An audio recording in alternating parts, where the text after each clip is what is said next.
Preciso virar a página aqui, trocar o disco para ir em frente com mais um assunto. O número de famílias endividadas no Brasil caiu pelo segundo mês seguido.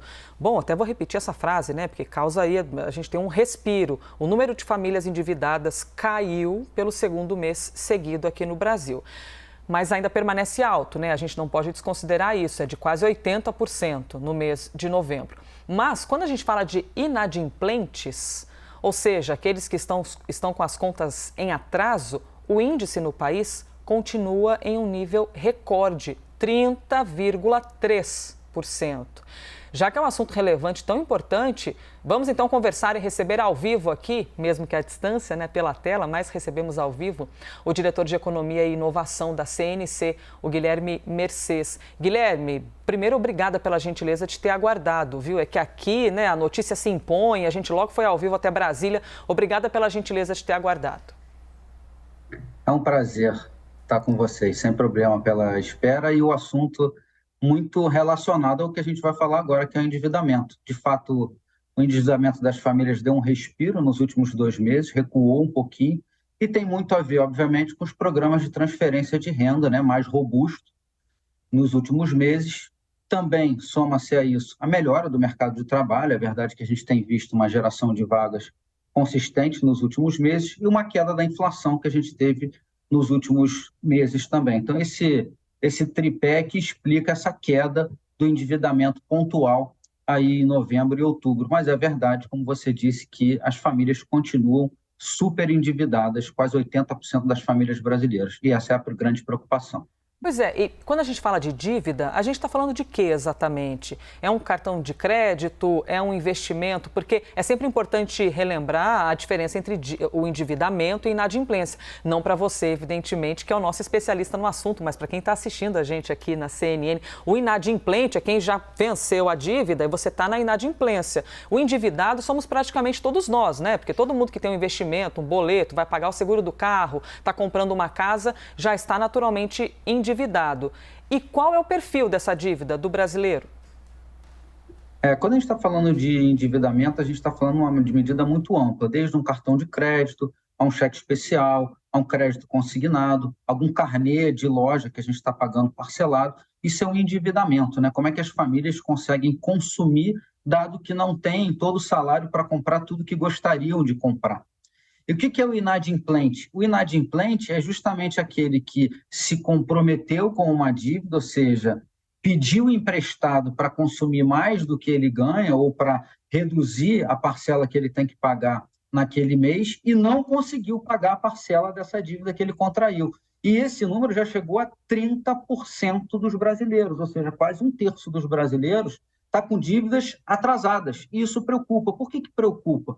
Porque se a gente for ver, a taxa Selic, né, a taxa de juros, o custo dessa dívida toda, subiu muito, saiu lá de 2%, que era na pandemia, para os 14% e tanto atualmente. Ou seja, a dívida ficou muito cara para famílias já muito endividadas. E isso começa, obviamente, a causar dificuldade para as famílias pagarem essas dívidas. Acho que essa é a grande preocupação para 2023.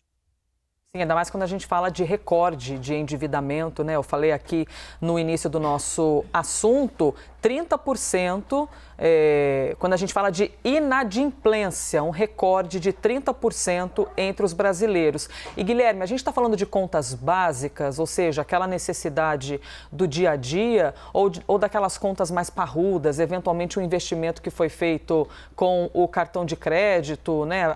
A gente fala bastante também dessas dívidas básicas, porque isso também representa um problema, né? Quando o problema está lá no essencial, é porque a gente está num buraco bem profundo. O campeão certamente é o cartão de crédito, é o que as pessoas mais usam para se endividar. Mas o que preocupa, e aí você chamou muito bem a atenção, dos últimos tempos para cá, as pessoas têm atrasado o essencial, ou seja, têm atrasado, por exemplo, conta de luz, contas de casa de forma geral, ou seja, as pessoas de fato estão sem dinheiro naquele mês para pagar aquelas contas e estão preferindo pagar, muitas vezes, aquelas contas com juros. E isso preocupa bastante. E o que é um ponto interessante que a gente conseguiu captar da pesquisa, comparando principalmente com o ano passado? Quem mais se endividou e mais está tendo dificuldade para pagar suas dívidas são as mulheres acima de 35 anos, ou seja, na sua grande maioria mães, tá? E com ensino médio ainda incompleto, ou seja, uma população de fato vulnerável, que depende muitas vezes de transferências de renda, e está com dificuldade para pagar suas dívidas. Vem crescendo esse endividamento e essa inadimplência dentre essas líderes de família mulheres. Isso é bastante preocupante, né? Quando você pega um compartilhamento de renda, né? Uma injeção que venha do governo federal para as famílias e elas, além de usarem para se alimentar ou fazer algum investimento pessoal, estão usando para pagar a dívida, então você vê que está correndo ali, é o famoso correr atrás do rabo. Olha, Guilherme, a gente abriu o jornal aqui hoje, o Live CNN, falando que quase 70% dos brasileiros que trabalham por conta própria gostariam de ter uma carteira assinada. A gente está falando dessa parcela, então, que procura alguma segurança a mais para, de fato, poder fugir desses endividamentos, ou seja, quero me planejar melhor, né? Eu quero ter um foco daquilo que eu ganho mensalmente para conseguir dar conta e me livrar de toda essa inadimplência. Com certeza, a previsibilidade ela é fundamental para as famílias e para as empresas. Por isso, controlar a inflação, por exemplo, é tão importante. As pessoas precisam saber no tempo quanto vai valer o dinheiro delas. E eu acho que quando a gente olha para a pandemia, a gente teve um grande baque de imprevisibilidade que desarranjou toda a economia. A gente viu durante a pandemia o endividamento explodir entre as famílias. Claro, elas ficaram sem emprego, sem renda, muitos daqueles que têm comércio ou empreendimentos próprios deixaram de produzir por conta dos fechamentos e isso explodiu o endividamento. E o que a gente veio no momento seguinte, onde as famílias estavam muito endividadas após a pandemia? A taxa de juros, que é o preço desse endividamento, é o custo dessas dívidas, subiu muito também. Então, hoje a gente tem um mercado de trabalho, as famílias com muito endividadas e com uma dívida muito cara para ser paga. E isso está consumindo muito da sua renda. Hoje, 20% das famílias consomem mais de metade da sua renda só para pagamento de dívida. Metade da sua renda. Eu imagino que muita gente esteja ali ouvindo, Guilherme, e se identificando e consentindo com a cabeça, assim, fazendo aquele movimento de puxa vida. Exatamente é isso que a gente está passando e vivendo. Deixa eu trazer um pouquinho da política aqui para a nossa conversa. É um dia bastante importante, né? A gente tem podido ver aí todos os debates envolvendo a PEC, que é uma PEC da transição, ou PEC do estouro, ou da gastança, como quer que seja chamado o valor, é para poder proporcionar esse compartilhamento de verba com muitos brasileiros. No seu ponto de vista e diante de todo o seu gabarito, Guilherme, o que você considera que é essencial para que essa nova gestão faça, para que esse novo governo que está chegando faça, para conseguir melhorar essa condição de vida dos brasileiros e, consequentemente, diminuir o número, seja de endividamento, seja de inadimplência? Sem dúvida nenhuma, no momento após pandemia, com um cenário bastante conturbado e com um grau de necessidade da sociedade muito grande, não se discute o mérito desses benefícios sociais. Isso é meritório. Essa população precisa desse tipo de política pública. A grande sinalização que o governo precisa dar diz respeito a como ele vai pagar essa conta lá na frente. Por que é tão importante isso? Porque o governo ele tem que pagar suas contas de alguma forma. E ele paga basicamente de duas formas. Ou ele aumenta a carga tributária, que eu acho que é o que a sociedade brasileira não suporta mais, a gente não aguenta mais carga tributária, ou ele aumenta a inflação para pagar essa conta, que no fim das contas é aumentar a taxa de juros. Então, é óbvio que a gente precisa defender o mérito dessas políticas, mas o governo, acima de tudo, precisa sinalizar como ele vai se tornar mais eficiente para que esses gastos caibam nesse governo já tão grande e que a gente não precise nem de mais carga tributária e nem de mais inflação para financiar, ou seja, a sociedade já está dando uma contribuição significativa para quase 35% de tudo que a gente produz ser consumido pelo governo. A gente precisa de um governo mais eficiente para ter em troca serviços e políticas públicas mais eficientes. Acho que essa é a grande discussão, essa é a grande sinalização que precisa ser dada para o mercado e para a sociedade ficar mais calma para os próximos anos. Seguimos conversando aqui com Guilherme Mercês, diretor de Economia e Inovação da CNC. Guilherme, a gente tem colegas maravilhosos, sabe? Enquanto eu estou aqui conversando contigo, Priscila Asbeck, que é toda maravilhosa, nossa analista de economia, começou a mandar uns comentários aqui também, porque está curtindo o assunto, né? Gostando da conversa e mandou assim, pessoas também que estão no crédito errado.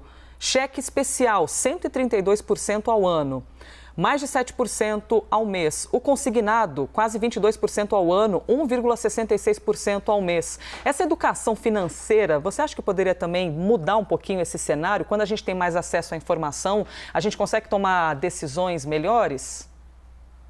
Sem dúvida nenhuma. Na verdade, eu acho que a gente já está começando esse movimento no Brasil e até outros países já o iniciaram, que é você ensinar educação financeira desde a infância, desde a escola. Porque, na verdade, né, o grande desafio de uma empresa ou de uma pessoa, né, quando a gente fala, às vezes parece muito complexo, finanças empresariais, tesouraria, mas na Parece verdade... tão distante, né? A gente já fica até azedo, assim, nossa, não sei, Não, eu não sei que nome é esse, não quero nem ouvir falar, mas puxa vida, é tão é importante. isso. É importante porque, na verdade, a gente está falando de uma coisa só.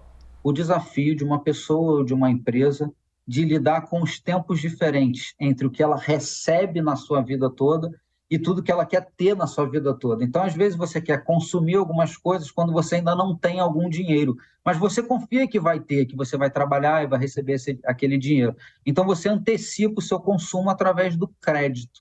Então, quando esse planejamento financeiro é o fundamental, tanto para as famílias quanto para as empresas. Por isso que, obviamente, é muito importante a gente começar desde cedo a aprender isso e ver que não é nenhum bicho-papão. Na verdade, é só a gente administrar o que a gente ganha e tudo que a gente tem vontade de comprar para ver se cabe no que a gente ganha.